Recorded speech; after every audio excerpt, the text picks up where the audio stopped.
When should a brand approach celebrity as in order to do the marketing? I can tell you with complete confidence that in 2025, your product matters. The customer doesn't care about the celebrity attached to it. All the entrepreneurs, what would you suggest them that they have to get into the PR? You can start and execute phenomenal PR at absolutely any budget. The most successful startups that I have worked with are people who start PR early on, small stage, where the leadership and the founder is always personally involved. The moment I said Diwali, you thought of that Cadbury box, yes, now? yes. Why? That's because they have built a narrative around what that product means. The way Cadbury advertises in India is very different from the way Cadbury advertises everywhere else. If you are so obsessed with the outcome, then you're working for the outcome always. Today we work with some of the biggest companies in the world. If you asked me 12 years ago what should my outcome be, I could not have imagined this. Bootstrap is right or getting a funded company is the right thing? The right way to choose it is not what you like. It is more about what does your business need. People believe that I can't start the business without funding only. So I know tons of amazing bootstrap businesses that finally raised funding after 4-5 years. True.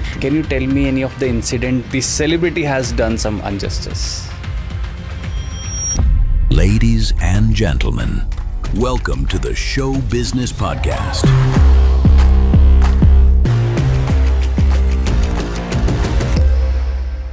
Hi everyone, welcome to The Show Business. My name is Saurabh Khaspuri and today we have an amazing guest. Her name is Upasna Dash. She is the owner and the founder of Jajabor brand consultancy.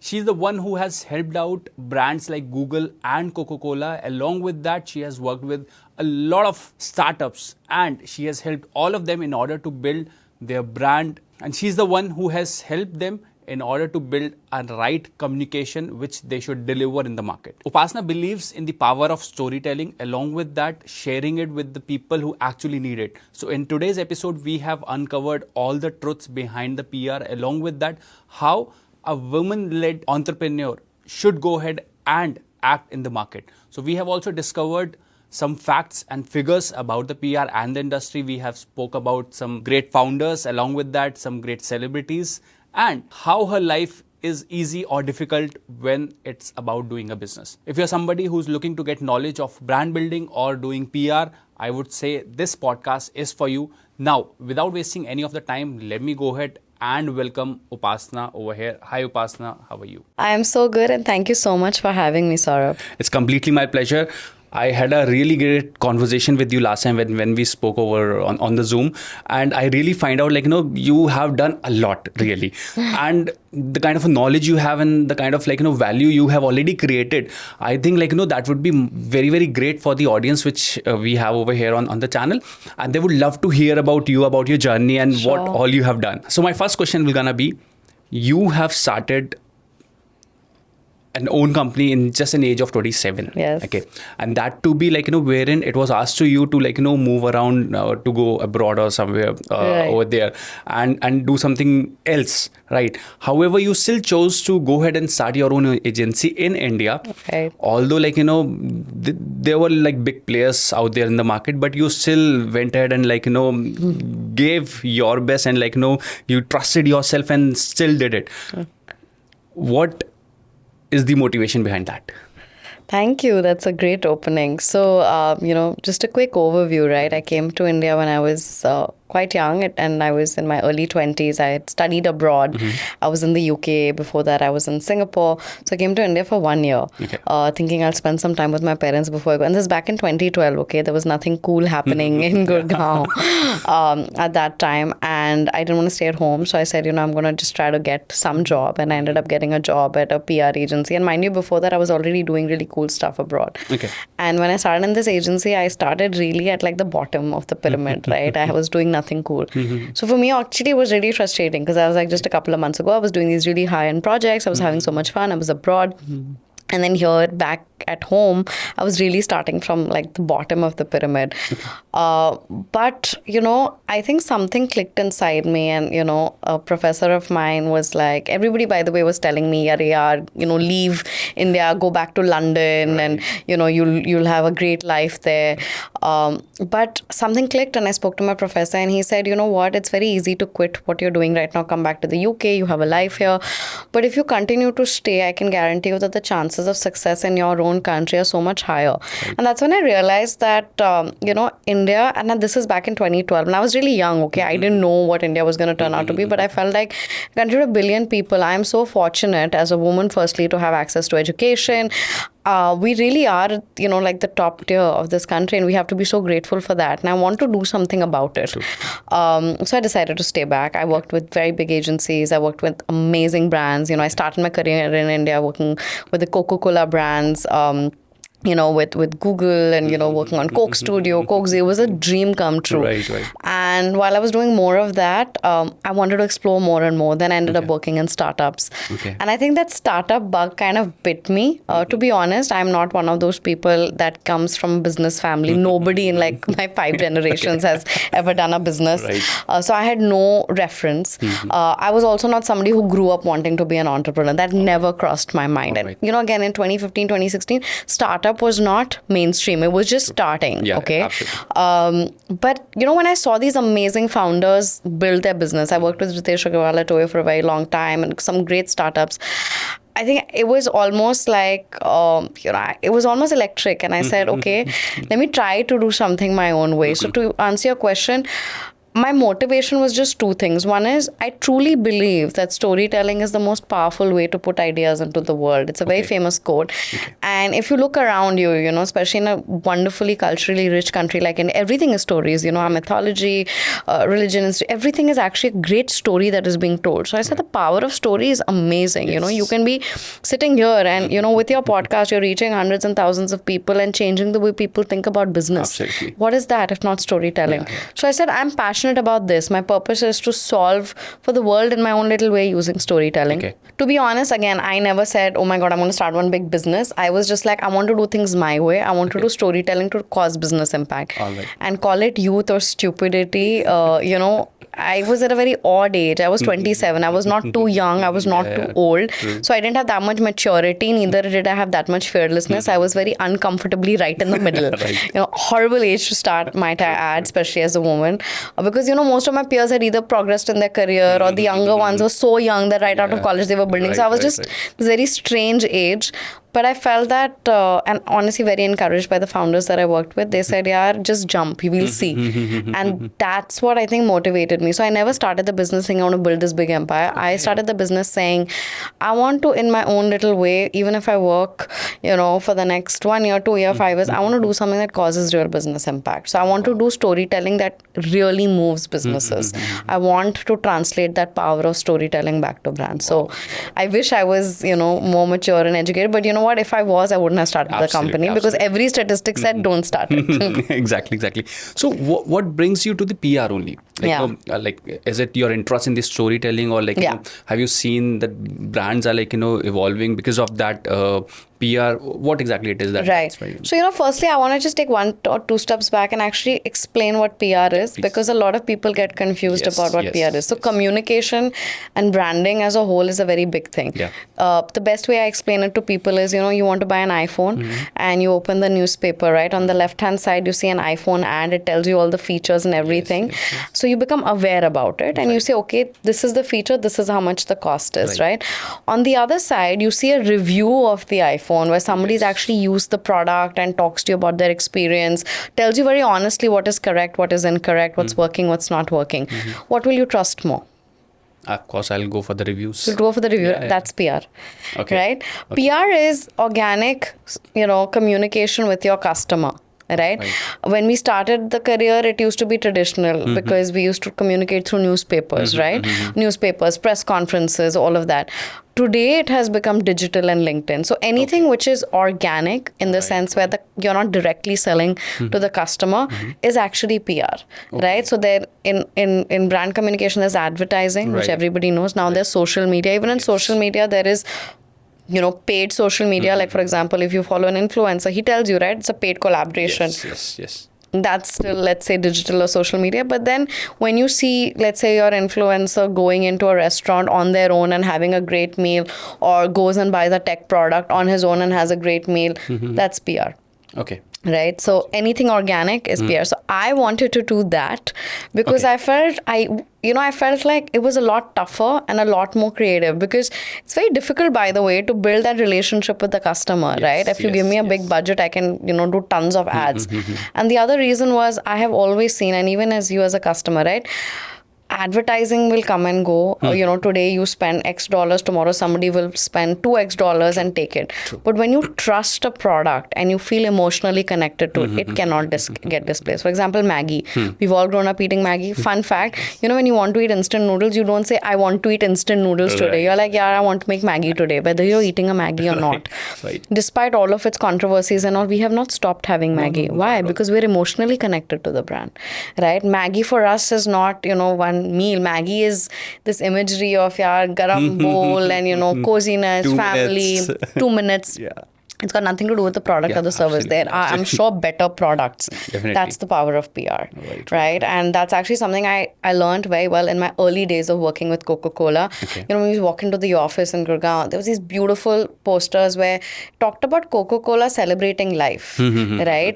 It was never over, here's a cold drink to satisfy your thirst. Right? So every time you thought of celebrations, you think, so that is branding. Right. And we'll speak about this later. The beauty of PR is that you don't need a big budget to do it. You can actually do it in your own little way. So hence I wanted to choose something that builds something more long term. One more thing which comes to my mind, that first of all, the way you explained PR, wow, amazing. Even I had done a podcast previously as well onto the PR. So I had an idea about what PR is. I'm also into the same industry, into the marketing and digital marketing. But the kind of way you explained the PR, the example which you have given, it's very crystal clear to me.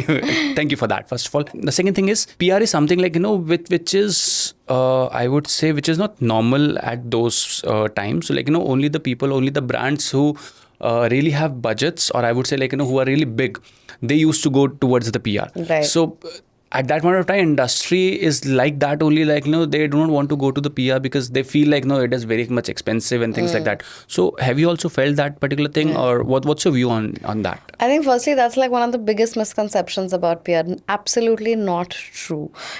My agency actually specializes in working with early stage startups. Like I said, building that connection with your customer can be as expensive or as cheap as you want it to be, right? In fact, there is no set budget on PR technically, right? Okay. You can spend as much as you like, as little as you like. It depends on the, the outcome that you want. So the biggest myth is that you have to have a big budget to do PR. Absolutely not true. I work with a lot of startup founders where I actually help them build their own unit internally, right? So you don't need a very big budget, right? You can use, LinkedIn, you can use your own internal comms. And also the other thing I want to tell you about PR is, no matter, a lot of people come to me, especially B2B guys, they're like, yeah, we to don't need PR, we don't have to talk to the customer. Not true. Where PR starts? It starts with internal communication between you and your employees. That's also PR. Yes, you are not sending an ad to your employee, right? Saying that, hey, listen, we're having a tough year, we need you to, help us out. You will do organic communication. That's PR. Right. Okay. In B2B also, right? It doesn't mean you have to go into, a big newspaper or do a, big Forbes magazine cover. No. PR can also be, hey, listen, you're hosting a dinner event of 10 people, talking to them about what you're building next. So you can start and execute phenomenal PR at absolutely any budget.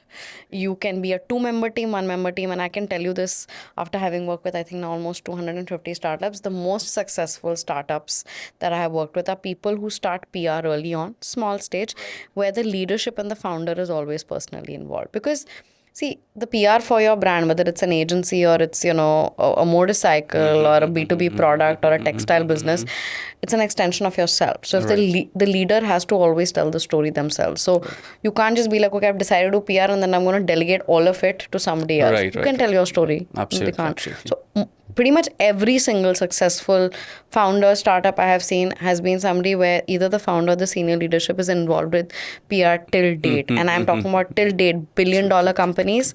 Those founders make time to do PR. And not just in India, in the US, in Silicon Valley, in every other country. As in PR which we have seen, one thing is that it was not in the education as well. Although I'm a dropout, but still I went till fifth semester, and I have seen that PR is like, something which is about the communication, but how to deliver it is not mentioned anywhere in the books. What is the right way to do it? Right. Okay, and that is why there is a lot of myths around this, and there are a lot of people who are actually going ahead and charging anything and asking for anything in order to do the PR. Right. Although what they are just doing is they are just putting some posts on the LinkedIn. That is the only deliverables which they are actually doing. However, they showcase a picture that we will make a pyramid, we'll make it onto 3 levels, bottom funnel, mid funnel and top funnel. All Bugazi things, it's happening over there. So for all the people, for all the entrepreneurs or everybody, there are some founders as well who are watching this podcast. So what would you suggest them, if they have to start off, if they have to get into the PR, how should they get into it? Sure. Like I said, PR can be used by anybody at any time. Right. So, my take on PR and the way I run my company is very specific. Firstly, PR is not about just visibility, right? I tell people this, tomorrow if I get you even on the cover of Time magazine, there is no way you can correlate that because of being on the cover of Time magazine, I have sold more products. Right. That's problem number one in PR, right? Which is why a lot of people get scared saying, ROI, how will we calculate ROI? So that doesn't mean that PR is not measurable. I would say 2-3 things, right? Number one is that first you have to be very clear about what your business goal is. Okay. Is it hiring people? Is it selling more products? Is it attracting an investor? Okay. Whatever it is, first you have to get clear on that goal. Then when you're clear on that goal, you have to figure out who's my audience. For example, you want to raise funding. You want to raise funding from a very large institutional investor. So then you have to figure out who the audience is. Okay. Then you have to figure out where is this audience actually, going to connect with me. And then you get onto it. Okay. I tell people that today you do not need an agency or anybody connecting you to a media people. I think our media fraternity is fabulous and you can talk to them on Twitter, they will respond to you. Right. So what is the purpose of having a team on board? And a lot of people will say, oh, you've given the secret sauce away of how to do it. No, this is not a secret sauce. It's, it's the right way to do things. Where your team matters and, where the expertise comes in is, if you're running a brand, right, nobody will know the brand better than you, right? You have built a brand, nobody will know it better than you. Absolutely. But a right PR partner will understand what your brand is, will also understand what's happening in the world outside, build the right narrative. So the most important thing about PR is not distribution, not connecting to a journal. What is the narrative or the story that you're being told? Maggie, Cadbury, all of these. Cadbury is a chocolate. Yeah. Why do you feel so? Why do you think the moment I said Diwali, you thought of that Cadbury box? Yes, Why? Yes, absolutely. That's because they have built a narrative around what that product means.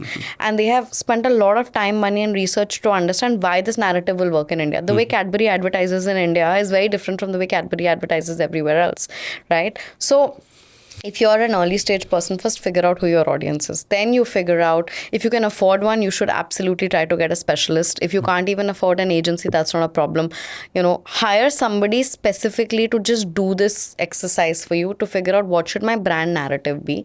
Then you figure out where to distribute it depending on your time and budget, right? See, every founder, every business has its own budget, has its own, sort of way of things. So you can customize it. I can tell you, you can do PR for $0 and you can do it for $1 million. And each thing will give you a different outcome. Right. Sometimes you've seen, like multi-million-dollar ROI coming in from like a $5,000 campaign. True. Absolutely possible. Yes, it's possible. Right? That going viral moment. So why not? So I think for early stage folks, first you have to be very clear about who my audience is, what am I trying to sell. You have to be very authentic, and you can absolutely start by having, even if you have one person dedicated in your team looking at it 50% of the time, you will make it happen. But you have to be consistent about it. And as a founder, no matter how young or old you cannot delegate it fully. When I say delegate it fully, the story is yours. The way the building, the way the business is being built is yours. You cannot delegate that. It's like, can you delegate your vision to somebody? You cannot. You can have a phenomenal team. And by the way, I can tell you this, I can do nothing without my team, right? My team makes the company. At the same time, they are not responsible for the vision, right? It's my vision and I am the one who's in charge to make sure that it gets translated. So keep it to yourself. Have one person dedicated in your team spending even 50% of their time. And most important is have the right metrics. Metric cannot be ki I'm on my, I'm famous on LinkedIn and 50 WhatsApp groups are pinging me from my family saying we saw you on the news. What business impact did it make? Nothing. Unless you want to be vain, that's great too. But you want to make a difference to your business. Right. Figure out what that metric is and then chase that metric. If the metric is, I want at least 10 partners to call me. I want to have at least 5,000 people apply for my job on LinkedIn. Have those metrics and then work backwards of it. Wow. Well, you really have a great knowledge and insights about this, Pia. So I would say you are in the absolutely right place. Moreover, however, if I talk about you started the company in 2015. 17. 2017. Okay, great. What was there in your mind at that point of time? And were you hesitating while starting off, or you were like, no, I just want to do it and let me just do it? What was I was there? fully hesitating. Okay. See, the thing is, people need to know the real side of running a business, right? You would have heard that famous quote, there is no overnight success. So like I said, I had no experience. I had zero money. I had, no assets, nothing. I really was starting from scratch. Unfortunately, my dad was not well around that time. So as a family, honestly, we had lost a lot. But I wanted to do something meaningful to honestly build PR in a way and also obviously support my family. So I started with nothing. But I said to myself that, the worst that will happen is I will fail, right? If I fail, I'll start from scratch again. Right. That's it. That's all I said. Right. So that was what was happening in my mind. And there were a lot of factors against me. I was a single woman. 50% people said, Arey, go get a male co-founder. I was like, why? 50% people said that. The other side, everybody gave me stats. Statistically, it is not possible for you to succeed. Such big agencies are in India. Why will somebody, work with some, random 27-year-old single girl? She has no office, nothing. I didn't even know how to file a GST. Really, okay. I know nothing about business. But I said, and most entrepreneurs who end up making a big wheel have one thing in common, little sense of madness. Yes. Where you're like, what? I see, human beings are not meant to live always by data and stats. Otherwise, nothing innovative would have happened. Absolutely. Can you imagine Steve Jobs said, there is no data that says that an iPhone can exist, so I shall not build it. Yeah, absolutely. Right? You have to take that leap. Yes. And the hardest part is taking the leap, by the way. It's like jumping off a cliff, right? That initial part is very tough, and I don't want to, glamorize it. I want to tell people it is very hard. You have to sacrifice a lot, and not once or twice, for the rest of your life. Today I've been running the business for almost, 9 years, and I can tell you I'm still sacrificing some portion of my life to run it. But the reward in return is phenomenal. So you have to keep your eye on the prize, and you just have to be focused on the work. So I had a lot of things in my mind. Obviously, what if I fail? What if nobody wants to work with me? And it was very hard. I did some 100 cold calls to get one meeting, right? 100. And I would go to people. I would tell them, I'll work for you for free. Just let me prove my work to you. If you like it, then you pay me. Aise karte karte, finally somebody gave me a shot. Right? And that person, by the way, is still a client and a friend today. Wow. And after that, I just put horse blinders on. And here's the beauty about running a business. It's if you're very focused on just the work, and I know it's a bit controversial to say this, but you have to become detached from the outcome. And we have lovely sayings around that too, right? Ki karam karo and phal ki chinta na karo. Yes. It's very true. Because if you are so obsessed with the outcome, then you're working for the outcome always. And, sometimes, today we work with some of the biggest companies in the world. If you asked me 12 years ago, what should my outcome be? I could not have imagined this. Right. So I just said, you know what? I'm going to leave all of this aside. I need to show up every day. I need to work very, very hard. I need to sacrifice. And I just have to keep going and going. And you won't believe, it was only 2-3 years ago. One day I got up and I said, wait. I ended up building this company. There are 50 people. What has happened? Because I was so focused on just doing the work. Right. And I think that's the best thing about, starting at that time. And even till date, right, I can tell you, I work with hundreds of founders day in, day out. So many of them are now friends. Every founder at every stage, whether it's a 10 crore company or a 1,000 crore company, wakes up with self-doubt, has challenging days, has rejection till date. So aisa nahi hai ki, the day you sell your first product or the day you get your first check, life is funky. It's not. Right. Yes, but people who keep showing up despite it are the people who win. So for me, it was just about, boss, I'm going to show up every single day, no matter what, and keep going. And that's it. I never looked back after that. Great. Okay, now there's this interesting thing that how did you find the name? The name is, if I'm spelling it right, it's Jajabor, right? So again, it's a very nice and unique name. As soon I heard of it, as soon I read it, it's there on my tongue. Like, I'm not able to forget it. It's like that. So how easy or how difficult it was to find that name? And what about your first website or maybe buying a domain? How was that experience? Because for all the people who wanted to start a business, one thing they are very much particular or they are very much keen about is the name of the brand. What would be the name? They are very much excited. Of course. They put a lot of efforts, a lot of research. So please tell me your experience of that. The name is extremely special to me. And, the name was in my life before the business. So I'll explain. So Jajabor is actually inspired by my grandfather's favorite song. It's a song by Bhupen Hazarika, a wonderful artist. And it's actually like a, Bengali Assamese song. So I used to be about 5 or 6. My grandfather was a very great lawyer. He was also somebody who got me into storytelling in the first place. So every morning before I would go to school, he made me sit and make me listen to music. And this was a song he would play again and again. And, I urge you all to go back and listen to the song. So Jajabor as a word means nomad in Assamese. But the song is about, how this guy is thinking about, I traveled to Paris and Rome and Vienna and all of these places. But he ends by saying that, actually, I sang to you about these places, so your mind traveled to there. Your mind is a nomad. And we ourselves are nomads. We are not permanent in this world. We are passing through. So everybody is a nomad, and your mind especially is a nomad. And that day something struck on me. And I remember this is low-lying green couch, and my grandfather and I were chatting.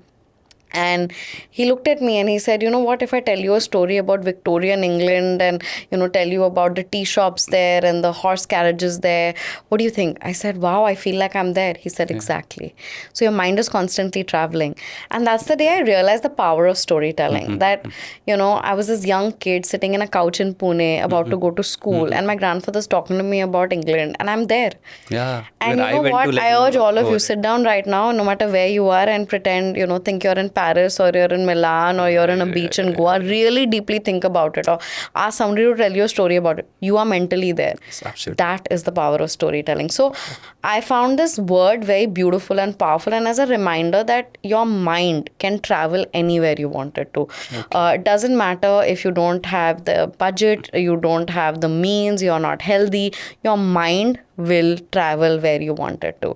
So I said, I want to dedicate my life around this concept. So, when I was about 12 or 13, I said, I want to build something in my life around Jajabor. That time, obviously, we didn't know what PR or anything was. Yes. So when I was starting my business, it was just almost like inevitable. And here's the most beautiful thing.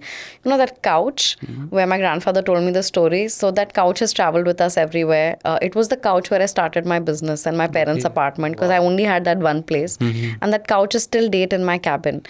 It's a reminder, no matter how big our office gets, that couch is a reminder about the power of Jajabor. So to me, it's a very special thing. It is my identity. And, for me, it was actually a very easy process. I knew I wanted to call my company Jajabor.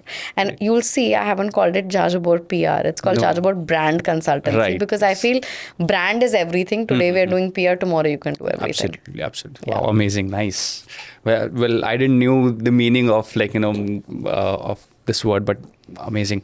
So since you started off Jajabor, in a very early stage, of course, at that point of time, you didn't had that in your mind that I'm going to make it like this or that. But there would be a time when you thought of, okay, now I have built something. Yeah. Now I have built a business. I have to carry my staff as well, my team members as well. Along with that, I have to take care of the clients as well. When that reality hit you, does anything change in your mind? Absolutely. So, in every company, there are two phases. There's a 0 to 1 phase. Yes, and, there's a book I remember called 0 to 1 by Peter Thiel, which I remember Ritesh Agarwal told me to read. 0 to 1 is when you're born from nothing and you suddenly go to 10. Yeah. That's the most fun part. Yes. Okay. Yes, you start from nothing, but you have nothing to lose. Right. After that, 10 to 100 is the hardest thing. Statistically, most companies die in this space. Absolutely. Why is that? Because you have a lot more to lose, right? True, So, when you're 0 to 1, I was like 2 people on a couch. Yeah. I was fearless. Yeah. Yeah, I was like, absolutely. yeah, I'll say no to this client. I'll take this client. Not much to lose. I didn't have so much responsibility. But when you come from 10 to 100, suddenly, I had built a team. So many people were relying on me and the company. So many amazing clients were trusting us. Things changed a lot, and it was difficult even for me, right? Because see, I'm doing this for the first time. So anybody who's going through this mid period, and you'll see there's so much content and knowledge around the first part and the last part. But majority is the middle part, right? Like, everybody talks about starting up, and then everybody talks about whether selling or transitioning. But the majority is the middle part. And middle part is the hardest. Because that's when you realize your hustle is not it. You can't just hustle your way through everything. You have to invest in people. I think that's the most important thing. No matter how good of an entrepreneur you are nothing without your team. Absolutely. From the youngest member to the oldest member, you really are like almost like a sports team, right? You cannot win your match just being a great player yourself. Yes. Investing in other people, making sure this environment and the company is good enough for them. Even if you're a 5-member team, those 5 people matter, and a lot of people think, no, I'm so brilliant, I'll do it on my own. Not possible. You need a team, you need an ecosystem. So I think that was where I spent a lot of my time in the middle years, building a system, building a team. It's honestly easier to build yourself. Yeah. Right.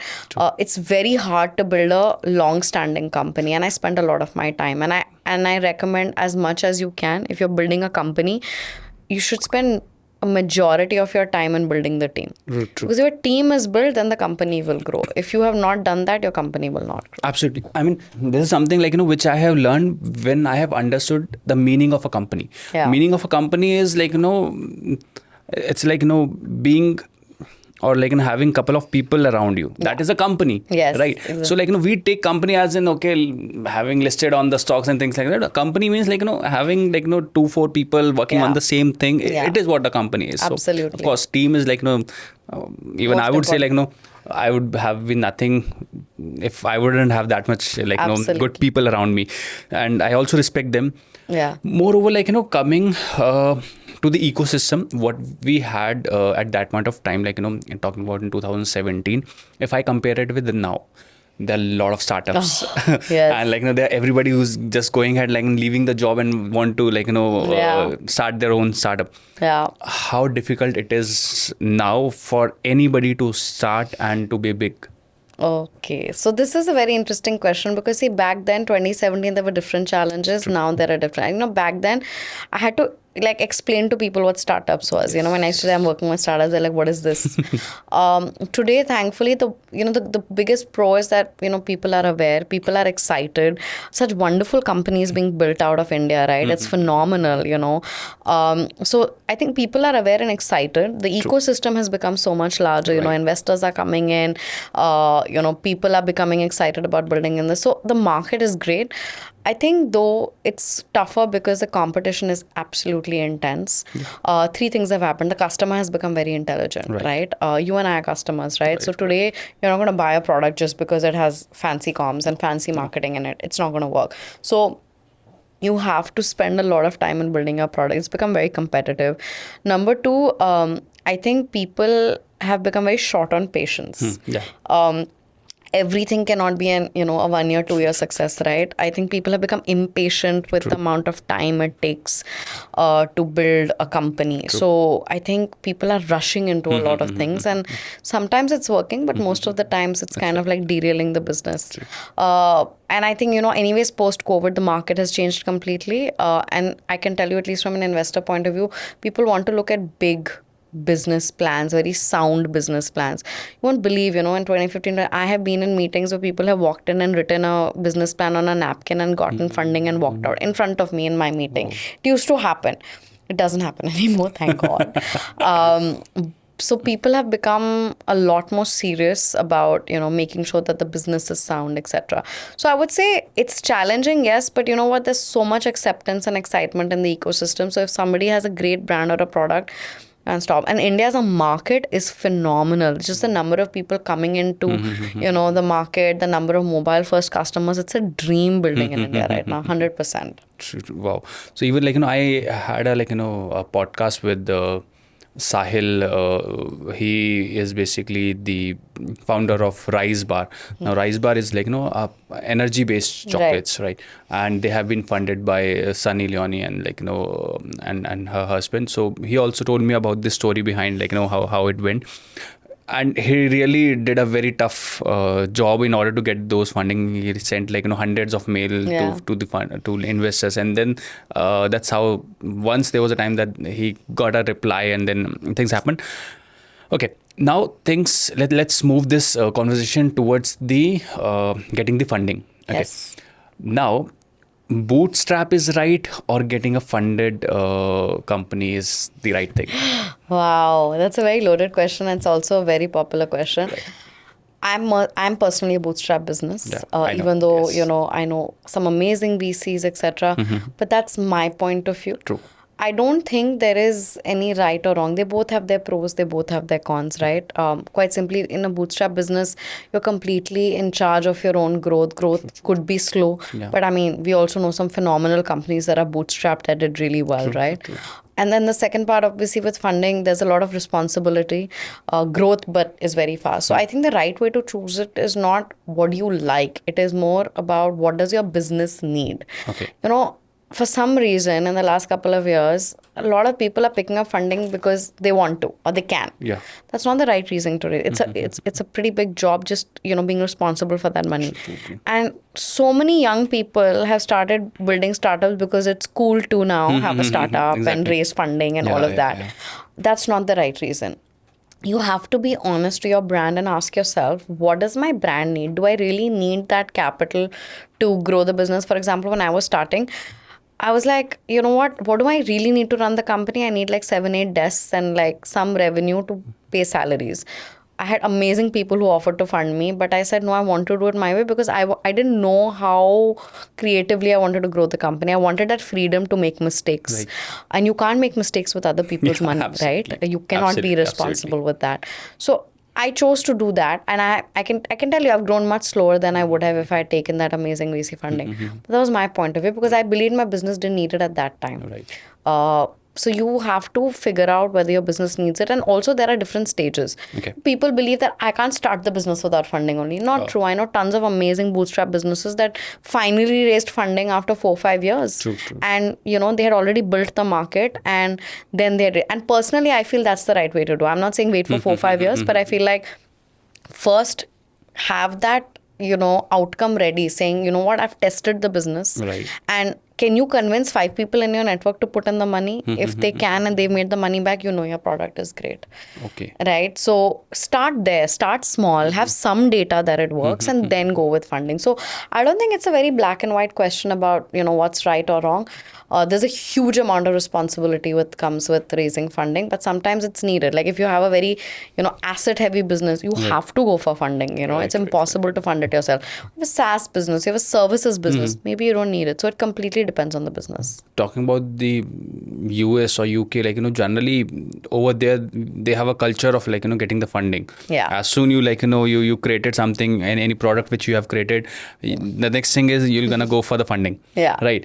So that is something, see again, we are somewhere getting the things from the West only. Of course. Right. We are following them only. So I've seen this is the culture which is coming from there, which I can see. So is it going in the right direction or wrong? Because previously our culture was not to get a funding. Everybody used to start their own business. Yeah. They used to start with a very small shops, and then even Haldiram, if we'll talk about even Bikaner or all these these giants, even HCL, if I would have to say, they have started very, very small. But they started and did it completely bootstrapped, and now okay, now they are taking the funding and everything like that. That's a completely different story. But yes, they have built a legacy out of bootstrapping. Yeah. Right. But now the culture is changing, and somewhere people are still not able to understand that whether they should take a funding or they should remain a bootstrap, because there's one more thing, like, which I have seen that in movies or maybe like, on different media, it has been shown that once you take the funding, now company is not yours. Like somebody else will be like, doing things over there and they can do things. So does these things happen in the real? Again, I think it's very exaggerated. Okay. The thing is that it's too complex of a market, right? And you can't paint everybody with the same brush, right? Yes, there are cases where people have lost control of the company, but there are many more cases where the investors have really helped the company grow, right? And it's never one person. It's a combination of many things. See, running a company is a very complicated thing, right? There are investors, there are founders, there are stakeholders, there are customers. So I don't think you can paint this picture, right? You if you have an experience with one bad doctor, you can't be like, all doctors are bad and never go to a doctor again, right? If you're sick, you have to go to a doctor. Yes. So I don't think that's true. Having said that, to your earlier point about do we emulate the West, I think so, yes. See, this phenomenon of the startup ecosystem, right, kind of, if I'm not wrong, really started in the US, it's Silicon Valley. True. And it did great things. Yeah. Yes, right? yes. Like look at, Meta and Google. Instagram and Google. So it was right for that time, I believe. And I'm glad it happened because it built a revolution, right? And that translated onto India as well. You have Oyo and Shiprocket and these wonderful companies that got built. So some good has come out of it. But, I think what happens is, I think the startup ecosystem has great PR, by the way, because people believe that the entire ecosystem. It's not true. If you look at just the number of startups versus the number of traditional businesses are still the largest in India, right? There are still guys who are building the next Haldiram and Bikaner Wala and a tier 2 city and doing a fabulous job, right? So I think it's good that we've brought that into the ecosystem. I think underneath all of that, there's something beautiful happening. I think Indians, more and more Indians in every strata of society are waking up and saying, you know what, we can build a business. And I'm telling you, this is very different because when I was starting a business, right, it was not seen as not a right thing, but it wasn't seen as a very safe thing to do. Are you sure you want to start a business? Acha, you didn't get a job anywhere. Is that why you're starting a business? So the notion of starting a business wasn't great. The one good thing is that's not true anymore. Starting a business, you have a lot of respect, so I think we have to take the best of each world, and there's not one code that fits all. There are some great successes and there are some great losses as well. So Upasna, you have built a company wherein 85% of employees are women.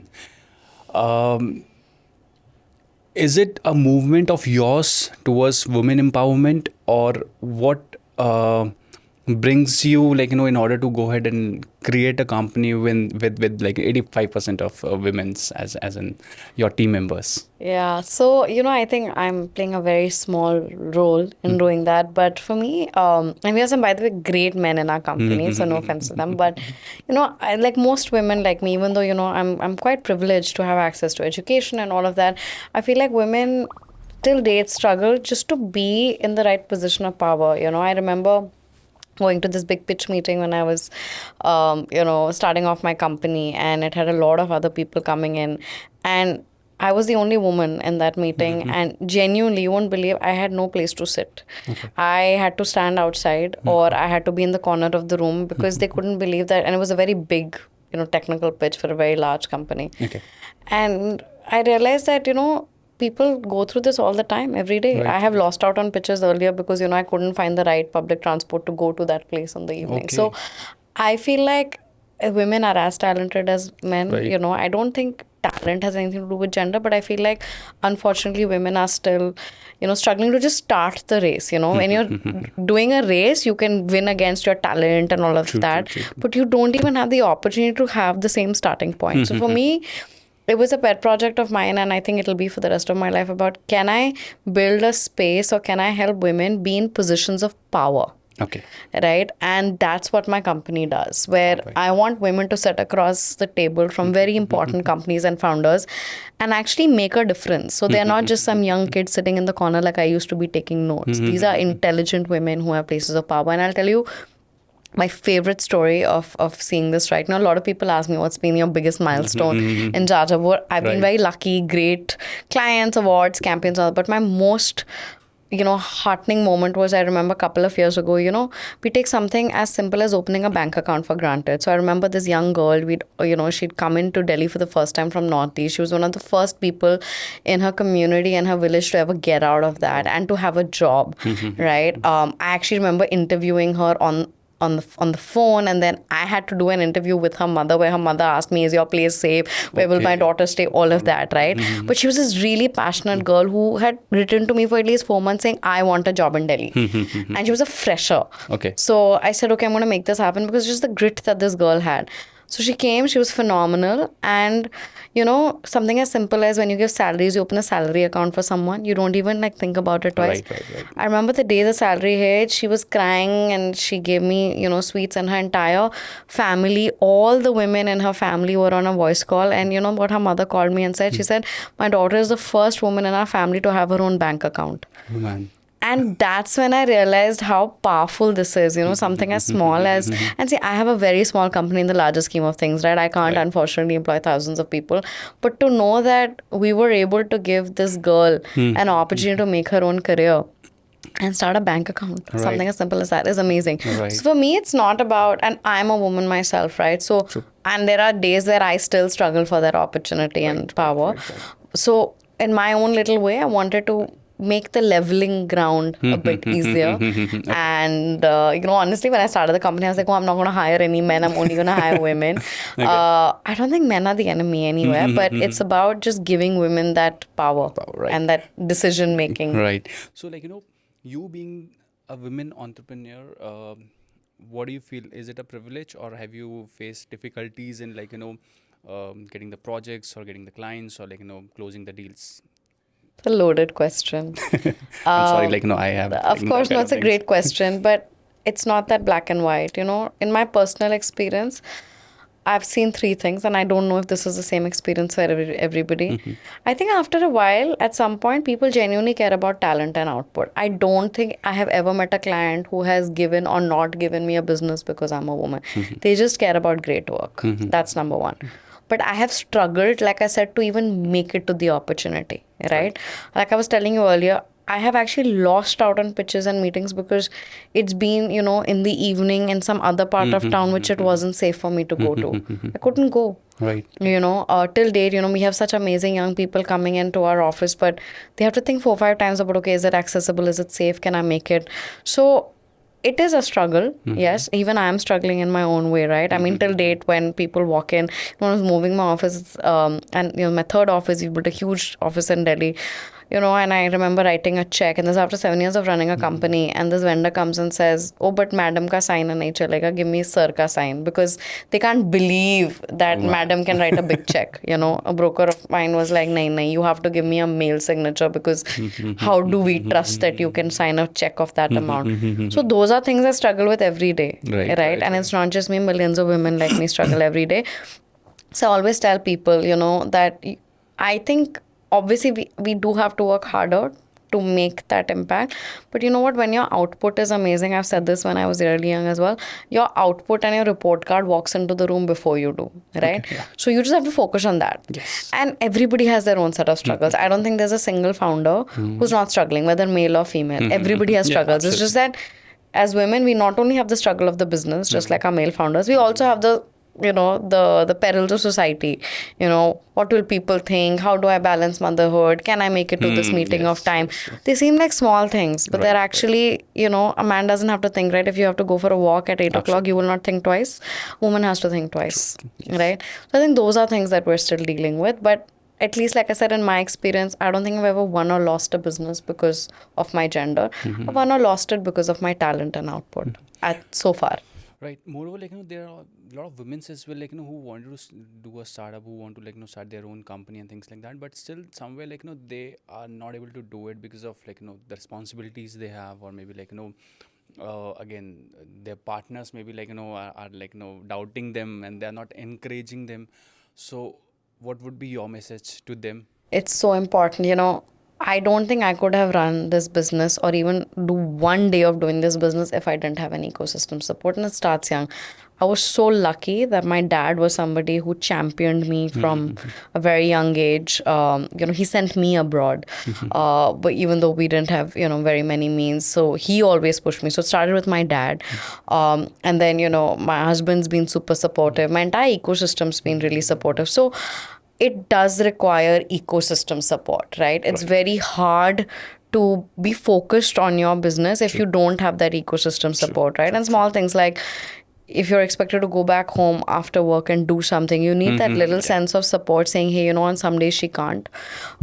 So it's impossible. If you're a woman looking to start a business, you need your ecosystem of family to be supportive. It is impossible to do it without it. Because like I said, the challenges of the clients and the work, they're all solvable. You'll work hard, you'll find a solution. Right. How will you work hard at getting your family to support you? You cannot. Either they support you or they do not support you. Right. But again, I think it's encouraging to see that that's changing as well. I don't think I can speak for a lot of people, but whatever I've seen, I think more and more families are getting behind their women. Women are actually just going ahead and doing it, right? I don't think they care at much anymore. But it takes a village to help you do what you do, because you need somebody taking care of other stuff in your life. Like I told you about sacrifice, right? Somebody has to take care of, let's say, the home or some other part of your life for you to be able to be focused to do this. So it's not a very straight line. And this is something that women have to look at more than men. Like I said, something as small as when a man has a great startup, he doesn't plan his startup according to his baby. He can have a baby whenever he wants to have a baby. True. When a woman has to plan a baby, she has to be like, okay, what am I doing at work? When can I take off? What do I do when I come back? The rules are just different, unfortunately. True. And you have been to a lot of different countries as well. What is the culture which you have seen over there, which you feel like it should come over here as well? I think India itself is a phenomenal culture and we have a lot to learn from India. But I think everybody again has some learning. I feel like there are two things, I think India is not very forgiving of failure. If you fail once, it's like you're stamped that you're finished. Very difficult for somebody to restart something after failing. That's not right. I think one of the most beautiful parts about building, and let's say in the US specifically, is that nobody will stamp you as a failure if you failed. Not once, not twice. You can always start over without the judgment of society. I think that's something that we need to do. We need to be a little bit more forgiving because failure is a part of life. It's about getting up again. And I think second is it's difficult to do in India because India is such a dynamic country, but you have to, one size doesn't fit all, right? I think people in other countries are a lot more open to that, right? In India, there's a very strange trend. If something works for somebody, everybody wants to do it immediately.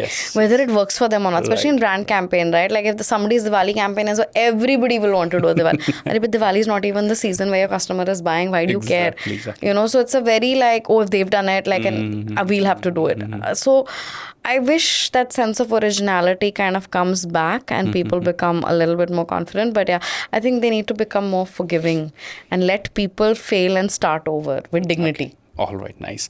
So have you met the founders, in maybe all the countries where you been? And have you met them, and have you felt any difference between the founders of India and compared with founders of I'm biased. I'm a founder out of India.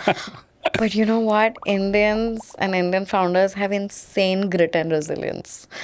Because we anyways combat so much so early on in our life, right? That by the time we do this, it's amazing. Give you a fun fact. A lot of people must be wondering, at least earlier it used to be, most founders were IITians. Yeah. Have you ever wondered why people who get funding are IITians? I actually asked investors this. I said, why are you funding IITians? And you know what they said? They said it's not because IIT itself means that you built a great product. It's like if somebody can compete in such a tough exam and with discipline and make it through, that means at least that discipline and grit is there. Yes. Right? So that prepares you. So, when they say the Indian schooling system is so tough, but if you've survived that, no other college or school is difficult for you. And I've studied abroad, I can tell you, there's nothing harder than the Indian school system. Wow. But in a way, I think that's fantastic, right? So I think our country prepares us to really stand a lot of stuff. But I think what we can learn from them, like I said, is I think dignity across roles, right? One of the most beautiful things about other countries is whether it's Europe, etc. No job or no role is small enough, right? Yeah. It's beautiful. Everybody Right. has a lot of dignity in what their job is, and even my company or your company, right? Everybody has some part to play. They're probably really good at it. They're too young. They're too old. It doesn't matter. Right. It doesn't. I don't think that the only important thing in a company is to be a CXO. Not true. Like I wouldn't survive if I didn't have young people working in the company. I think we need to be. I think all the glory and the glamour is on top, and people maybe in the mid and low feel that we're just contributing to somebody else's dream. That's not true. You'll see something very interesting in most large tech companies in the US or even startups. Everybody has a sense of ownership. Even if the guy's an intern, he'll feel wow, I'm part of something big. So I feel like we need to do that a little bit more. It's not just about celebrating the top. Like I said, the middle, the lower, all of that is very, very important. So is it like, giving the freedom or independence to the people who are working into the department, or being a leader? Because there's a confusion in the founders, whether I should give an independence or freedom to go and do whatever you want to do, or I should guide them all the time. Or even there's another myth, or there's another understanding that I got it from my father. He used to tell me that you have to pick some mistakes from your people, so that they can do it better. So is it like that, or 100%? That's such a great way. The secret that most founders have is that we want to do everything by ourselves because we believe that we'll do it right. That's not true. Yeah, right. I learned that very early on in my life, and like your father said, I think it's very true. I think you need to letting go is very hard, and especially for people who are building a business, it's almost like your child, right? Everything has to be perfect and all of that. But then you'll never scale and grow. You can become obsessive about small things. And like you said, it's about picking your battles, right? Everything is not a battle.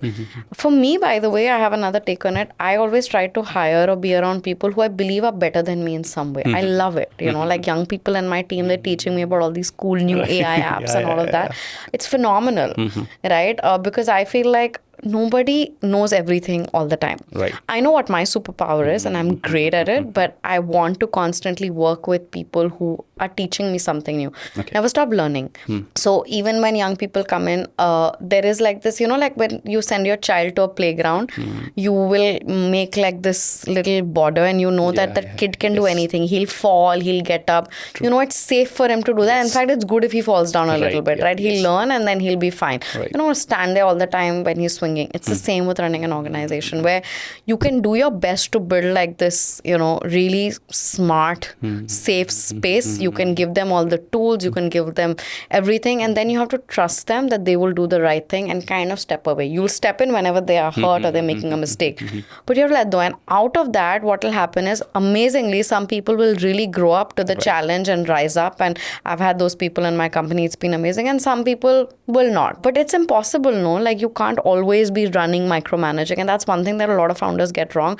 They become too obsessed with micromanaging, and they may be achieving that target of the week or the month, but they're never winning the bigger picture. Never. If you look at any successful founder, you will see a very solid, empowered team behind them. So you can't just build a team and say, now you have to ask me everything. Right.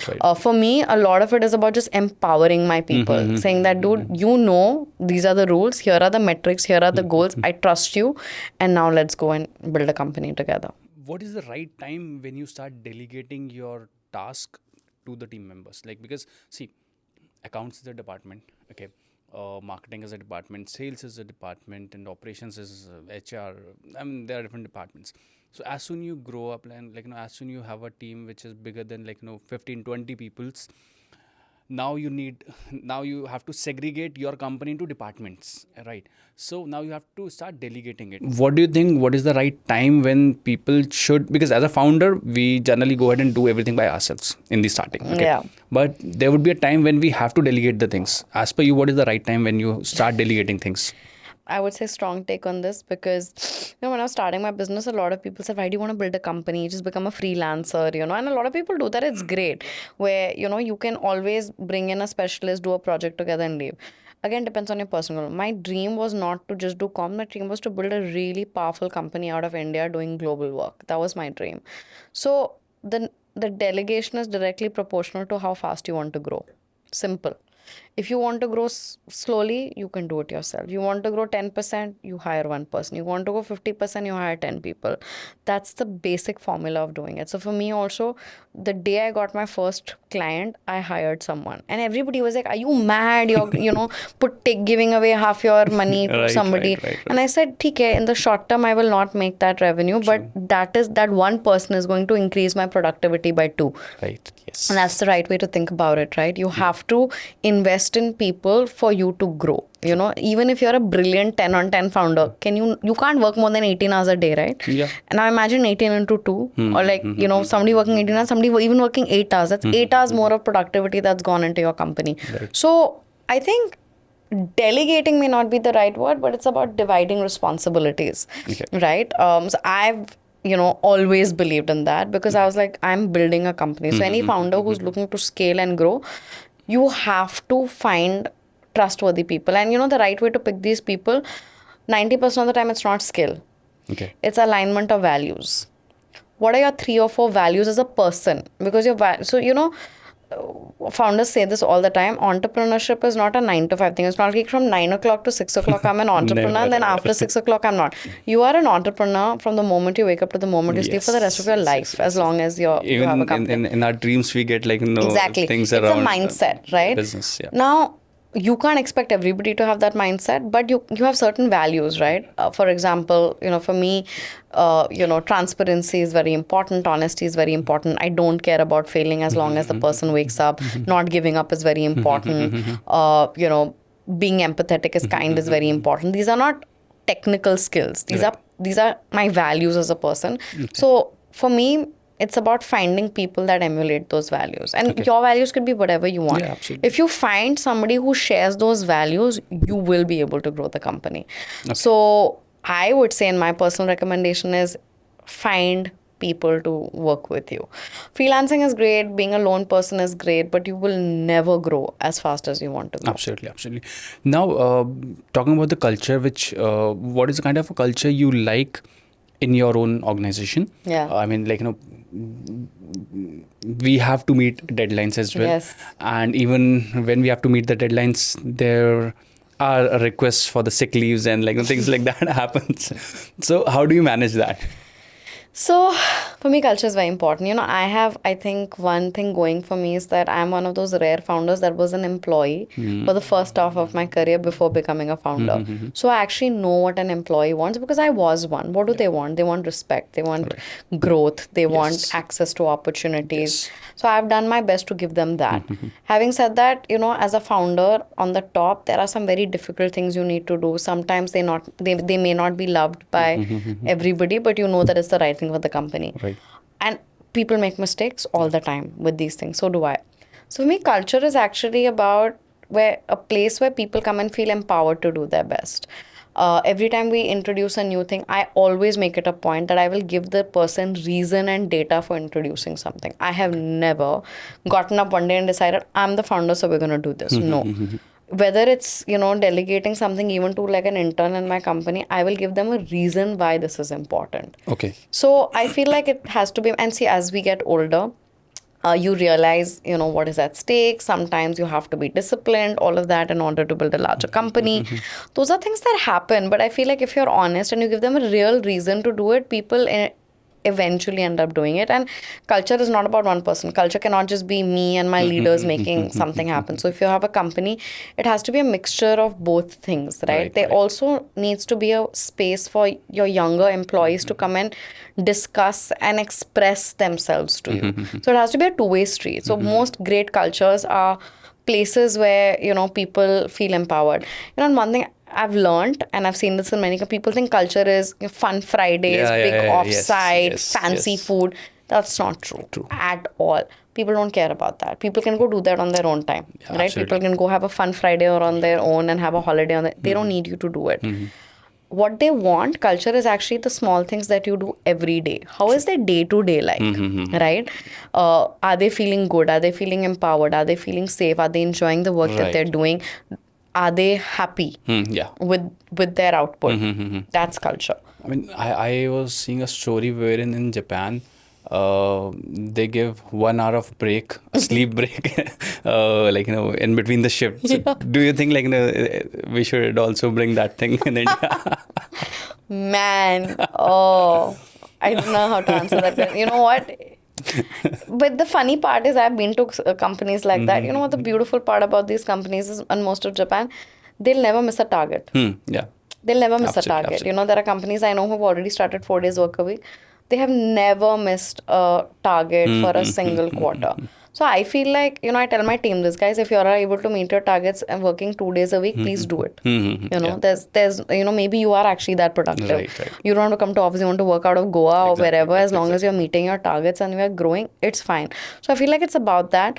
But it's hard to do it in India because we are connected to so many people, right? For something to work in a company, you need the entire ecosystem to be in the same space, right? For example, in Europe, at least in Italy, you know, most companies are off for 2 weeks in the summer. Everybody's on a summer break. So it's not like you're in an island and your client is calling you. He's also on an island, right? And it works. I think it's fantastic because people come back so energized, True. right?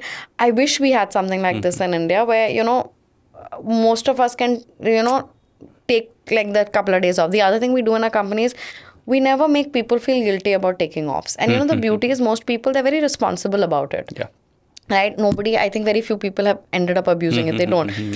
If somebody, like a young kid wants to go on a date, we'll be like, you can, it's your life, right? Or Absolutely. you want to take a day off and, you know, watch a movie, it is okay. Right. So I think you need to build an environment where people don't feel guilty. And here's where it's a bit harder and bit more complex for women, right? At least when I was starting my company, it was drilled that no, you're a woman, you have to always be serious and always be plugged in, and people can't know that you're doing other things.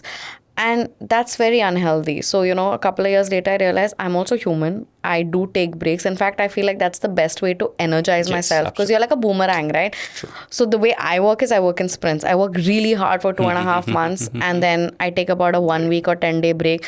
I disconnect and that's when I actually have my most creative ideas. Then I come back and then I work really hard again. Right. So whatever works for you, do it. So we can't demonize breaks and like, you know, downtime. It is very important. You're human beings, right? You're not a machine. Absolutely. But it has to be both ways, right? If you're doing that, then your employees also kind of need to respect it. But in most cases where founders and companies do it, it builds a great culture.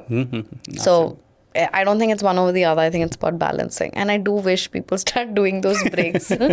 Even like, you know, in IT companies in US, UK, like, you know, all these MNCs, on higher management, they generally take offs from like, you know, 24th of December till 1st of January. Yes. Right. And everybody's wow. And do you also give it to everybody? See, you know, here's the thing that we do. We ensure every quarter we do a long weekend. Okay. Whether there is a chutti or not, we're like, every quarter you do a long weekend. Okay. Again, people from our company are from different parts of the country. They have different festivals. Right. Please take it. Okay. Right. So unfortunately, again, we try to usually do a slightly longer break during New Year's. Unfortunately, our clients are not off. Okay. Right. Which is why I meant, like, if they in Europe, the reason why that happens is because in America and Europe, nobody is working. In India, that's not true. Right. In Diwali, you know, maybe most companies, but then there are certain companies that are working. So there is not a single festival other than our national holidays where you can truly say that the entire country is shut.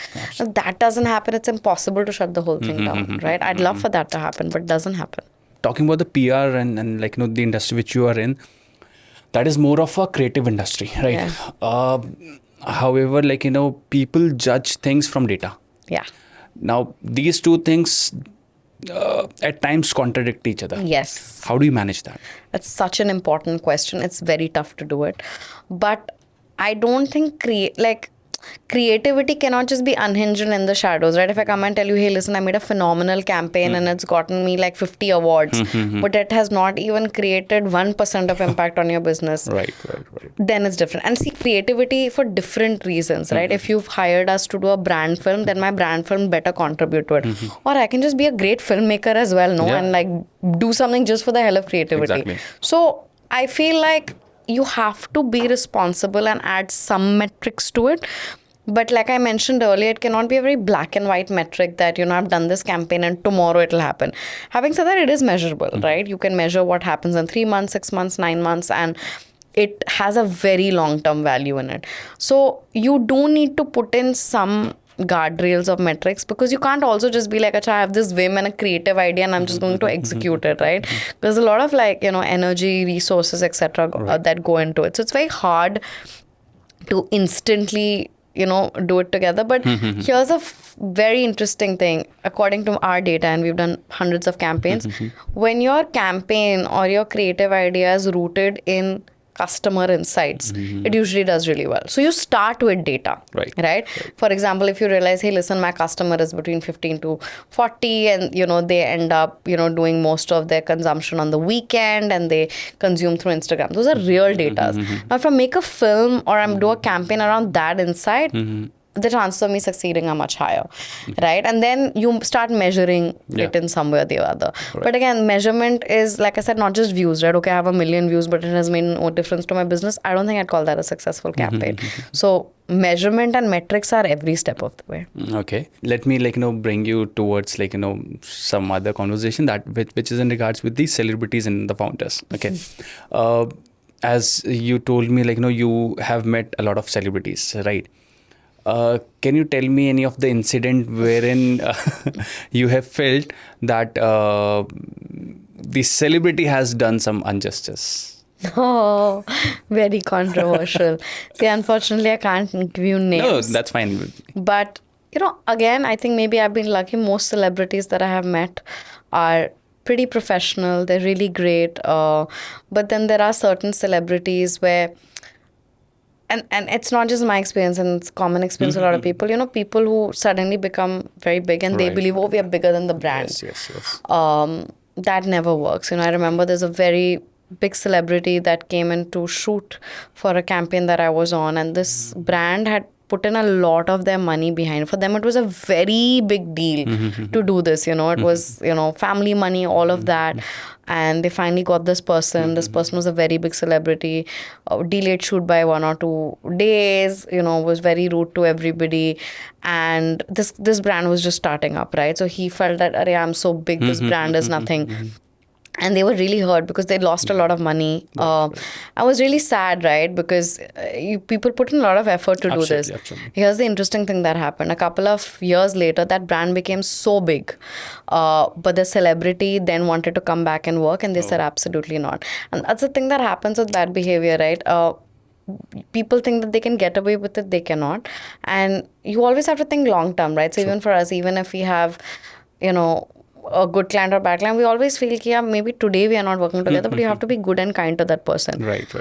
So that, I think, didn't work. Obviously, there are celebrities who don't come on time. There are celebrities who don't deliver on time. Okay. Those are things that really hurt brands, right? Because people are paying by the hour. Yes. And, see, brands are also run by people now. So if somebody has a good experience working with you, that word of mouth really spreads, right? So more and more people will want to come with you. And nobody can predict the future, right? But I know so many celebrities who may not be like the biggest celebrities, but brands love working with them because they're so easy to work with. They're so nice to work with. So they actually end up getting a lot of volume of work. Right. So yeah, that 2-day delay cost the brand so much, and it was horrible. But the most amazing part was, a couple of years later, the brand rejected the celebrity. That's nice.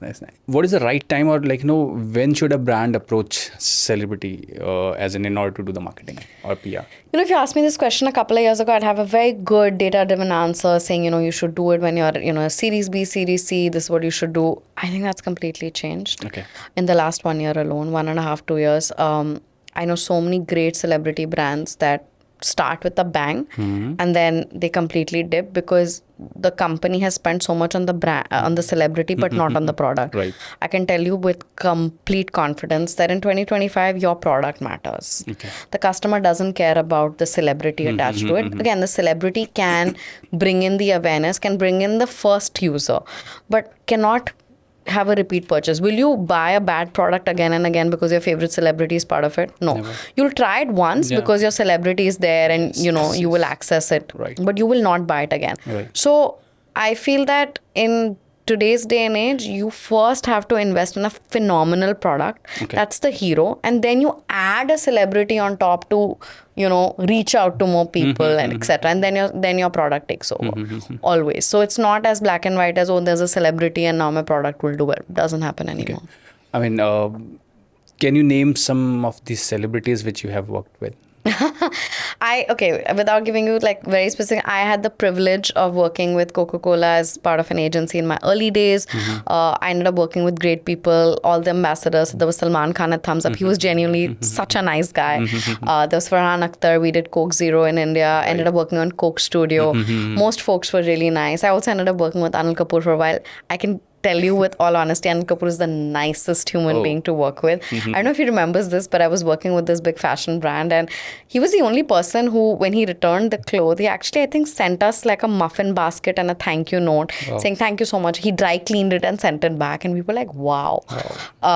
So he was amazing. Salman Khan was just so much fun. I was telling you the story earlier, I know we're shooting in Noida and I remember he was coming in for Thumbs Up. Like there were like hundreds and thousands of people jumping on gates and trying to get in, and this is back like 2012-13 when celebrities weren't on social media.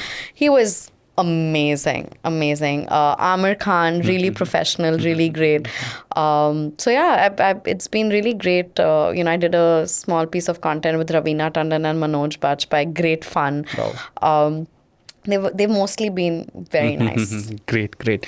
But Anil Kapoor was the best. Okay. So now next thing is you have also met a lot of big founders as well. Yes. So you have mentioned that you have met with Ritesh as well, right? From Oyo. How did you find these people and what are their energies? Phenomenal. Again, when I first started working with Ritesh at Oyo, I was so young, I didn't even know what the startup ecosystem was. But, he was, I think, 18 or 19 at that time. The energy, the vision, and the hard work was just out of this world. It was, like I said, it was electric. When you see somebody work so hard and build something so amazing in front of your eyes, I think it was amazing. Worked with a ton of founders after that. Worked with Kavin Bharti Mittal at Hike. He was also, the amount of hard work that guy did was insane. Like, we couldn't keep up with the amount of hours he put into everything, right? So it was really inspiring. And most founders have couple of common traits, right? And I try to emulate that in the company. For example, in my company, I have a rule where nobody is allowed to delegate anything until they learn how to do it themselves, including me. So, when Canva came and I had to tell somebody to do it, I'm like, damn, first I have to learn to do it myself and then give it. And I think most founders that I've worked with, they're like that, right? So, especially the great ones, right? So they are the people that will, no matter how big the company is, they will still get their hands dirty to solve a problem, right? Like, no job is beneath them.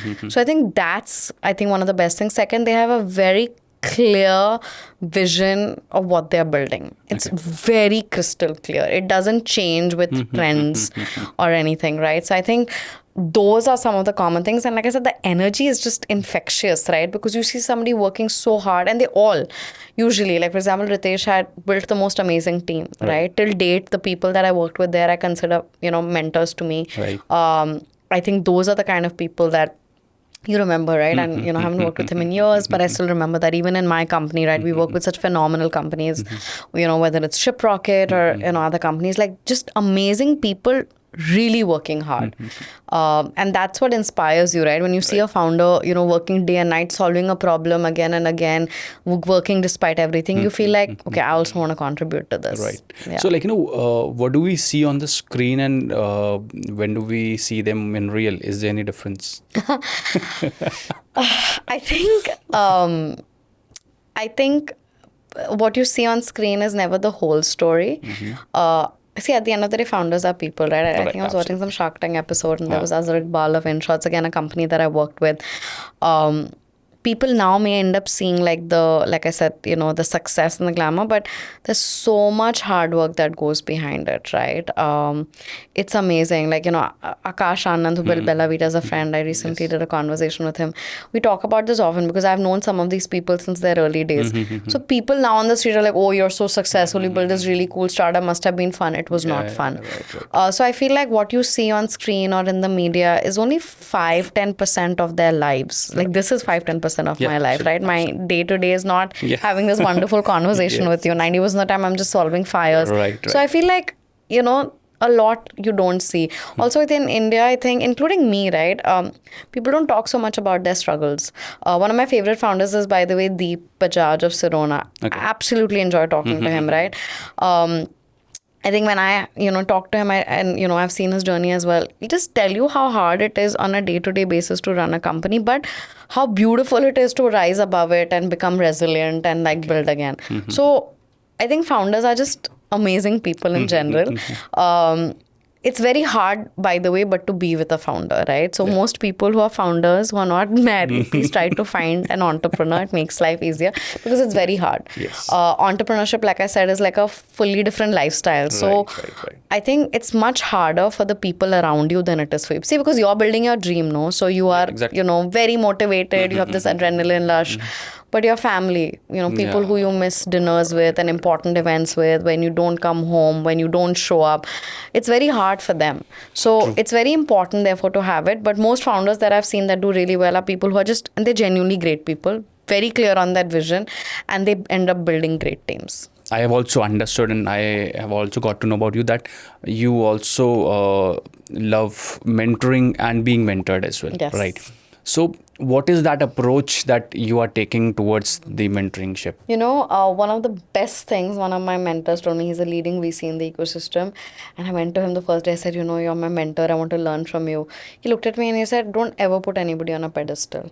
No matter who the person is, that person may be very good at something, may have many years of experience, but you are better than that person in something. So it's not about putting somebody on a pedestal and looking up to them. It's about going to the right people for the right thing. So for me, mentorship is a very big part of me. I have been so lucky to have access to so many wonderful mentors throughout my career's journey, from my first bosses to now founders to VCs, to, even like celebrities. I remember working with Yuvraj Singh for a very short period of time. So inspiring. I was working with him for a short project on his cancer foundation. Okay. And I could see, how hard he worked. Like in between meetings, he'd be working out, but he'd also be committed.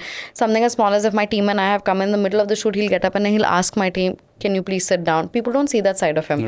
Right? So I feel like you need to, it's not just about, mentorship by giving yarn. Like just looking at somebody, it's so inspiring. When I saw Yuvraj Singh, he'd just come out of his battle with cancer. He was so fun and positive. I could, every time we did a meeting with him, I would be in splits. He was still so disciplined. He would work out morning and evening. Right. He would actually listen to you. I was this young kid and he had this army of people. But if I was saying something, he'd actually give me the respect of listening to me. For me, that was also mentorship. It's not like I can call Yuvraj Singh, my phone a friend mentor, but just watching him be himself was mentorship to me. So I feel mentorship is extremely important. You can learn anything from everybody, right? And every period of your life, you should, take mentorship, and you must absolutely give mentorship. That's a very big part of my life right now. Luckily, I now have, 15 years of experience doing this. So I can now help companies that are coming up. I spend a lot of my time doing that now because it's about paying it forward, right? I was lucky enough to have that. Yes. A lot of companies who I know don't have the budgets, etc. I try my best at least a couple of times in a month. I give them access. I help them out. It's just a little thing of, so absolutely, please have mentors in your life. And people who believe that they're too good for mentors, it's ridiculous. You're never too good for a mentor. You will always require some kind of mentorship in your life. But how do we find a mentor? That's a real challenge. Which I have a theory that a mentor finds you. Okay. At least I've seen it. Most times, when I have had access to a mentor, is either I've never gone up to somebody and saying, can you be my mentor? It's usually I'm working with somebody on a project, and I very openly tell people when I'm very happy or when I'm very impressed. I'm like, hey, listen, this is amazing what you built. I would really like your advice on something, right? You actually have to take the first step, and you say, I would like your advice on something. Would you give it? 9 out of 10 times the person will respond. Sometimes they'll be like, listen, I don't have time for this. So it has to be that. And one thing I've learned from mentors is a good mentor will keep investing in you if they see you do the hard work, Yes. A lot of people, even when they come to me, they believe I have all the answers on brands and PR and they just have to give me a question, I'll give the answer and they're done. That's not mentorship at all. People keep investing in you when they see you do the hard work, fail, get up, do the hard work. Right. The onus is on you. It's not on the mentor. You can find a mentor in your mother. right? I mean, yes. who better than to be a mentor? She doesn't have to be a big VC to tell you about, how to rise through life. Right. So mentors are everywhere and you have to seek them. And the other most important thing I'll tell you about a mentor is be very clear about what you're asking. Every founder VC I've met, the people that they respond to are people who are very clear, saying, hey, listen, I'm trying to build this business and I have this problem and this challenge. What is your advice? As opposed to people are saying, I have this business, but I'm not sure what's happening. I want it to grow, but I'm not sure. Can you tell me? It's not the mentor's job to give you that answer, right? So when people come to me also and they said, can you tell me how to fix PR in my business? That's not what I can do. You have to be very specific, saying this is my problem and this is what I want to do. So you have to be very clear about what you want from that person. And again, it depends on their bandwidth or their interest, right? Maybe 50% of the time they'll say yes. And so a lot of people I know now, they will not, go to the founder only. Like for example, let's say with Yuvraj Singh, right? I remember actually asking him a question about grit and resilience. I remember that time my dad was not well and I was just so motivated by seeing him. I thought to myself, I'm like, this is Yuvraj Singh. How can, in his own house, I ask him a question about my life? I'm nobody. Once I said, twice I said, then third time I said, you know what, I'm just going to ask him. At max, what will he do? He'll tell me to shut up. Yeah. He didn't. He actually gave me a really nice answer. And you know what the beauty is? 2 days later when I met him, he actually followed up saying, hey, I told you this. What do you think? Did your dad respond to that? So you'll be surprised at how wonderful people can be. And even like big celebrities like let's say Yuvraj Singh or amazing founders. And sometimes founders are really busy, right? So they'll be like, I know some great founders who are like, hey, listen, I really want to help you, but I'm caught up in my own mess. Can't help you right now. It's fine. Yeah. But you have to ask. And having a mentor is the most important thing in your journey. Now people are looking for the mentors, as in like, they're doing research online and they're finding these coaches and gurus like, who are coming up with their courses and things like that. So how much legitimate you think they are, or whether audience should go ahead and like, look for these coaches and like, take their courses and should take it further? I'll answer this with a question. Sure. If you want to train a cricket team and you want to hire a coach, will you hire a coach who's played cricket himself, or will you hire a coach who has studied about cricket? Of course, who has played it. That's the answer. So for me, the right mentor or a coach is not somebody who has technical knowledge. I personally have a rule of thumb. I only ask people advice from people who've actually done something. Right? It's very easy to sit like, even for me, right? I never did any conversation for the first 7-8 years of my company because I believe that I have not achieved enough to be able to give somebody input. It is after 10 years, 12 years of doing it that I feel ki, if somebody asks me, who are you to even give this? I can tell you, boss, I worked with 250 companies, including $10 billion companies. That's an actual fact. Therefore, what I say makes sense. So I think, coaching and all is like that, right? It's not about finding somebody who's done a course or courses on entrepreneurship are absolute shit. Sorry. But you can't learn entrepreneurship in a course. You have to actually do it. It's like you can't learn tennis on a website. You have to play tennis and either you're good at it or bad at it. So I feel like that's the thing with entrepreneurship and coaching where people, if you're looking for a mentor or a coach, either watch conversations like this where there are real people who've done something talking about it, right? Or go meet somebody, see today, like for example, I was coaching somebody from a tier 2 city, great guy. He was trying to actually build a medical delivery startup. And he said, I've written to all these big guys in Delhi, Bombay, and they're not responding to me. What do I do? I said, you know what, you're in a tier 2, there must be a neighborhood pharmacist. Go talk to him. He'll tell you what the consumption patterns of your neighborhood are, right? Tell him, hey, listen, can you advise me on the business? Your advice doesn't need to come from some guy sitting in Delhi with $1 billion. Start there. And he did it and he built a great pilot and he's doing really well, and now he's actually going to come to Delhi and he's meeting investors. His mentorship started with his neighborhood ka pharmacy bhaiya. Right? So I feel like people are very caught up in what should a coach and a mentor and all of that be. Like you really said earlier, startups may be new in India, but building brilliant businesses has been in India from the beginning of time. From very long time, right? Absolutely. Your kirana shop or your petrol pump or your family restaurant. These are real businesses, right? Absolutely. So it's not that businesses didn't exist, but people have become, I think, very I don't know, like very attracted to just this notion of what a mentor should look like. Should be some cool startup guy sitting and talking. That's not true. It can help, but you can get that insight from anywhere. So my number one rule is please only take advice from somebody who has achieved something tangibly. Everybody else is just giving you gyan. Now let's go for little shorter versions of the fire. answer. Yeah, Okay. let's start off with the rapid fire round. Okay. My first question will gonna be one book that changed your thinking. One book that, The Almanac of Naval Ravikant. Amazing book. It's actually a compilation of his writing and tweets. It tells you about building systems and real truths about running a business. My favorite book. Anybody who works with me, I give them that book. I'll put the link again. for Almanac the of same. Naval Ravikant. Yes. A PR disaster you secretly admire for how it was handled. I would say, not secret, openly, Maggie, right? When they had the big sort of controversy, etc. I'm not saying Maggie's a good or a bad product. I'm sure it's not good for you. But from a PR point of view, the fact that they were able to bounce back from that and still, become such a loved brand is a masterclass in PR. Same for me. I also admire that event which happened.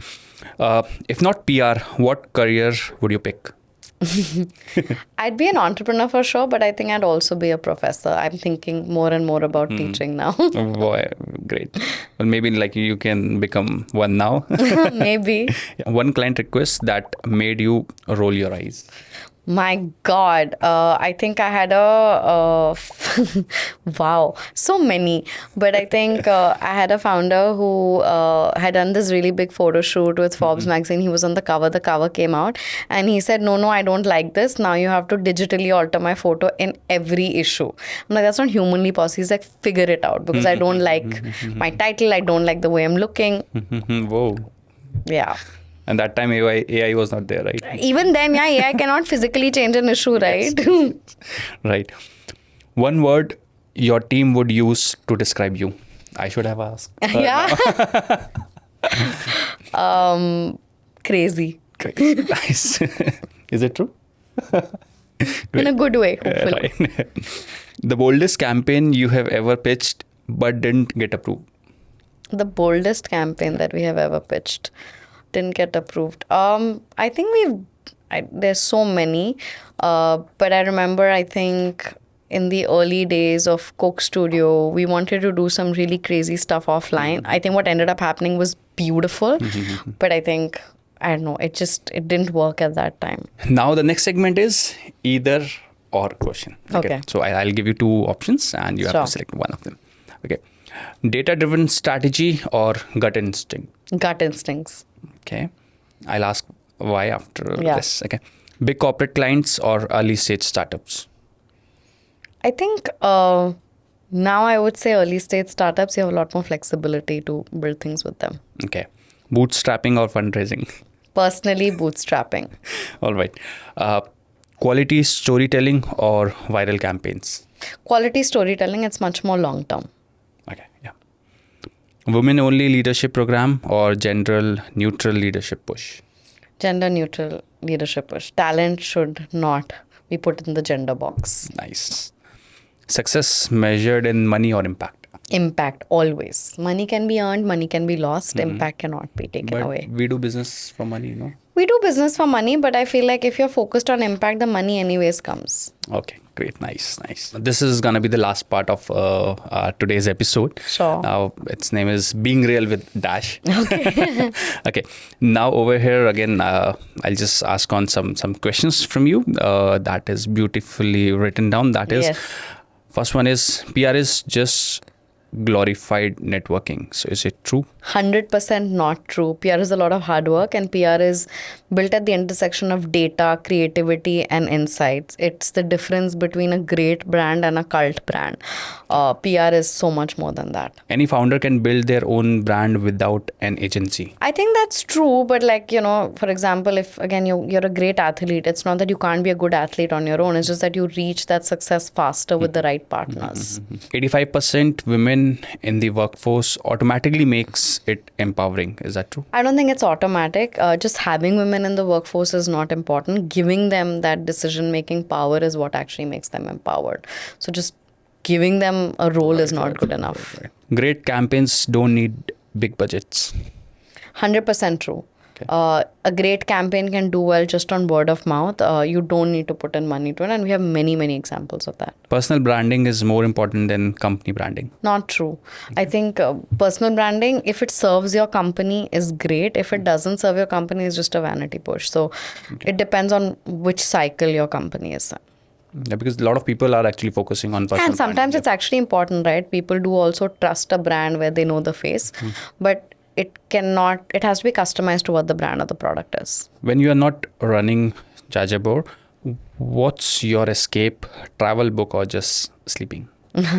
Lots of travel. I love traveling to new countries because I feel like you're learning so much about other people, reading a lot, watching documentaries, just unwinding. But traveling is like the best way to kind of unwind and also learn about new cultures, new stories, gives you that creative adrenaline as well. And you still travel a lot. Yeah. Like I said, I try to marry work and travel together. So if I have work somewhere, I will try to travel around it. Or like I said, every couple of months, I do travel. And I always try to go to a new place or a new country, try to learn about their, day to day, try to learn about how they work. I always try to understand the history and the stories of that country. Wow. So, it all adds up, right? That's what makes me kind of be creative. And whether it's in India or abroad, I think every city is full of stories. Wow. If your team had to describe you in 3 words, what do you think they would say? And what would you want them to say? Oh gosh. Okay, no. I think I have a fab team and some of them are here. Like I said, crazy,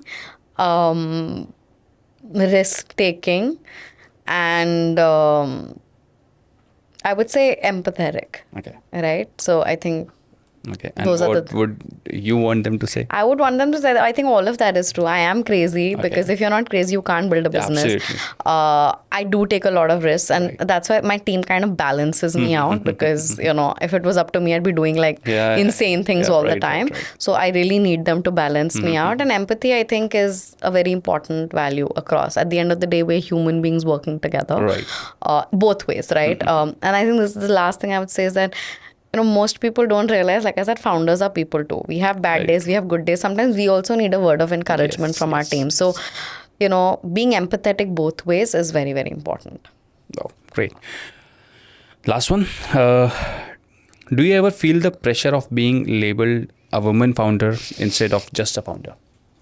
I think I do sometimes. Do you like it? I don't know if I like it or not. Like I said, on the client side, it really doesn't matter. Like I said, no client cares if I'm a woman or a man. They just care about the work. But I feel like being labeled as a woman founder sometimes actually takes away from the work itself, right? I don't think there's a black and white answer to that. On certain days, I'm glad that I get to be the poster child in my own little way of women running a business. But sometimes I'm like, I also want just my work to be talking. So I don't think it's an easy answer. I'm very proud to be a woman founder. I will never take that tag away, but I'm equally proud that this business is built on our work and not because I'm a woman. So I think they both kind of need to be hand in hand. Wow, Upasna. Thank you very much for this amazing conversation. Thank you so much. I really didn't felt that how much time we have spent, and it's like, just going and even I can talk a lot, Same but here. Fair enough. We can do it some other time, 100%, of course. But thank you for building such an amazing platform where people can have such wonderful, honest conversations. And it's been such a pleasure being here. And I hope to connect with you again. Absolutely, thank absolutely. you so much. Even in this conversation only, I have learned so much. I have got understanding about, such small things as well. And this is the best part of doing this podcast only, because I learn a lot while, having a conversation with an expert of any of that industry. Right. So thank you very much for coming over here. Thank you very much for taking out your time and giving us over. Pleasure to be here, and thank you for having me. All right, guys, thank you very much for watching this entire episode. We had a really great conversation. I hope you learned a lot of things from this episode. If you have any query, you can just go ahead and drop a comment. Along with that, I'll also go ahead and share her email ID or whatever the link I can do in the description, so that you can also connect with her directly and you can ask your queries if you are any founder or you are thinking of starting a business, or if you have already started a business and looking to get into the PR and really want somebody who can take care of it and can guide you what you should do, I think Upasna is one of the best person I have ever met. So if you really like the content, please hit the like button, click on subscribe and share it with your friends. Thank you. Cheers. Bye. We'll see you soon.